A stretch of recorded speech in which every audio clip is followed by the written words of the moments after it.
I'm not sure how close we expected this game to be tonight. It was two ranked teams, two in the top five, a top five matchup. It wasn't even that close. It was Baylor and Texas in men's basketball, and I'm here to recap the game. Let's get into it.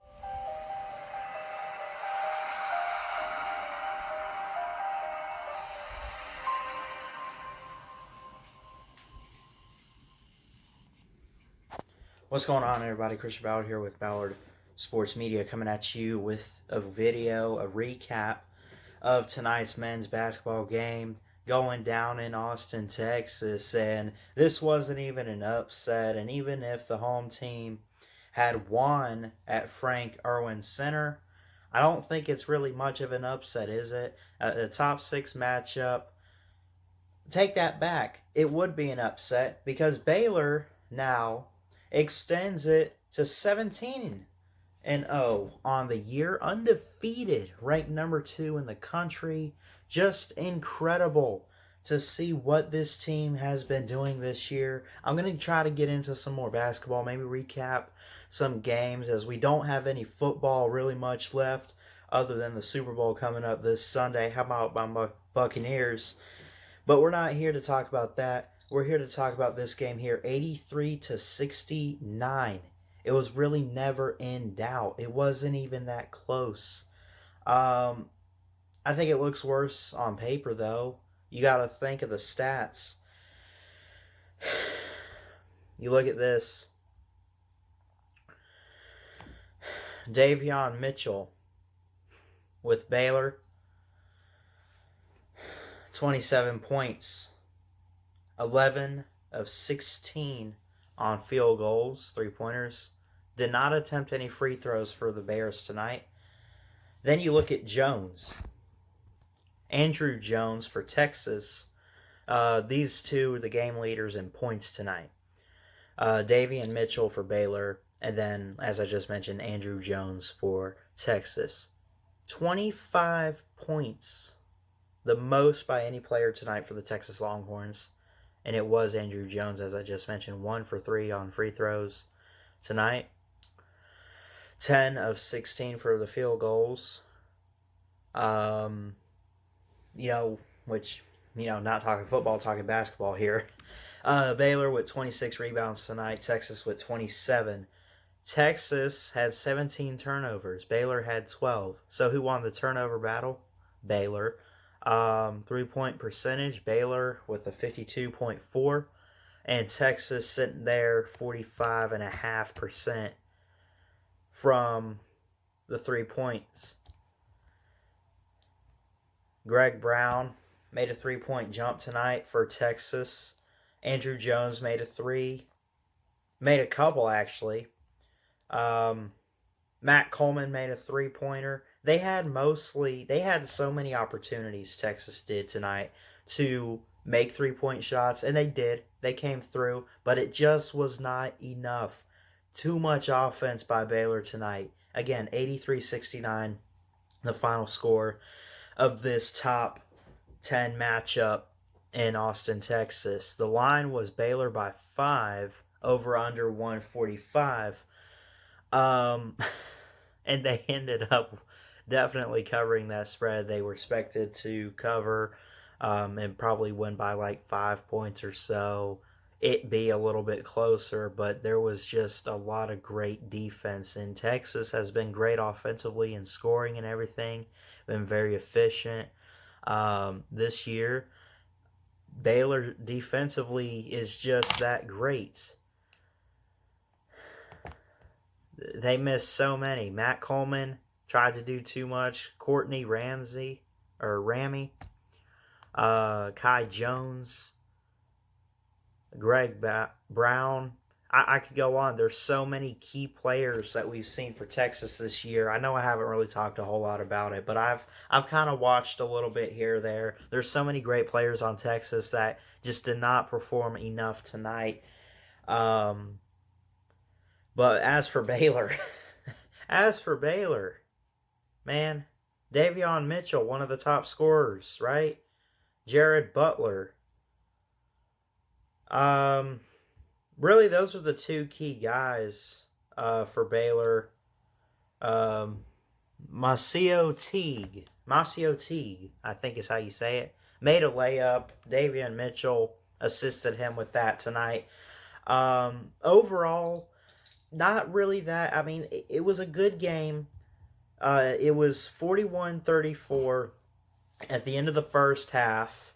So Texas was down by 7, right? They scored only one more point in the second half compared to what they scored in the first half, as they scored 35 in the second half. So Baylor's defense looked great at times, but obviously, if you give up even just by one more point, it still slows you down a little bit, right? There were times where Texas was trying to come back a little bit, scoring. It was very, and actually, you look at it here, again, 41-34 at the half. Baylor scores 42 in the second half. And like I mentioned, Texas with 35. So, like I just said, I mean, both teams each scored one extra point in the second half of this game. And again, with rebounds, Baylor had one less than Texas. 26 for Baylor, 27 for Texas. But then again, you look at the turnover battle, right? And then you got to look at the 3-point percentage. 45.5% chance, not chance, but percentage for Texas and their 3-pointers. And then Baylor, 52.4. The key thing tonight, I think, was turnover battle. And Baylor's defense came up and did that, right? Yes, they let Texas score. On paper, it looks a little bit better for Texas, I think. Or really, it looks worse on paper, I guess. But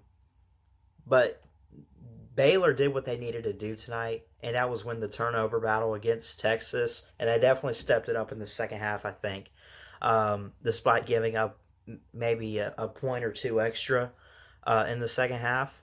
But I think overall Baylor did a really, really good job. And, I mean, it was really, I don't want to say it was never in doubt that they were going to win, although Baylor's undefeated, now 17-0 on the year. And they pulled out the win. So Texas falls to 11-4 and 5-3 in conference play, if I'm looking at this correctly. Let me see. Yes, but they are still second in the Big 12. And, of course, you got to think conference championships and winning those. I mean, both of these teams are going to definitely have a chance at March Madness once we get to there. You look at Texas going forward at Oklahoma State, at Kansas State, TCU, at Oklahoma, at Iowa State, against West Virginia, against Kansas, and then at Texas Tech. In that stretch, they play 4 ranked teams, that being Oklahoma, who at the moment is number 9 right there, West Virginia 17, Kansas is 23, and Texas Tech is at 13. So, and then, of course, look at Baylor real quick. Let's look at what their schedule looks like here. Again, they are 17-0. They are dominating. Why? I wish I started watching Baylor early on in the year, but I've seen them the past couple weeks. They just beat Auburn. They beat Kansas State, beat Oklahoma State, undefeated. Now, they got going forward, as far as ranked teams, I mean, they get TCU up next. They're not ranked. But then they go at Oklahoma, against Texas Tech, who's 13, at West Virginia. Here within the next week or so, they're 17, and then they play West Virginia at home, and then they get Oklahoma State at home, Iowa State at home, and then at number 23, Kansas. So anyway, overall, a really good game, I think. Baylor just dominated more. Really, for Texas, it was just a matter of could their defense hold up with Baylor and their top scorers tonight. Going to get the job done, unfortunately. Sorry, Longhorns. Baylor dominates 83-69 on the road in Austin. And your key guy tonight, Davian Mitchell, 27 points, and 11 of 16 for field goals. So anyway, appreciate you guys watching this. I'm going to try to get into some more game recaps for basketball and all that. Seriously trying to be a professional sportscaster. Want to be treated like one and everything. I know we all troll and joke around here, and that's cool. But, yo, I'm just trying to get on with it. Just get into some more sports. Keep grinding with the channel and everything. So expect maybe some more basketball. And obviously with spring training coming up pretty soon, we'll get into some more baseball as well as we close out football with the Super Bowl coming up this Sunday. So anyway, love all you guys. Please like, comment, and subscribe for more sports content to Ballard Sports Media. And until next time, Ballard Sports Media is checking out. Y'all have a good night. Love you guys, and roll tide.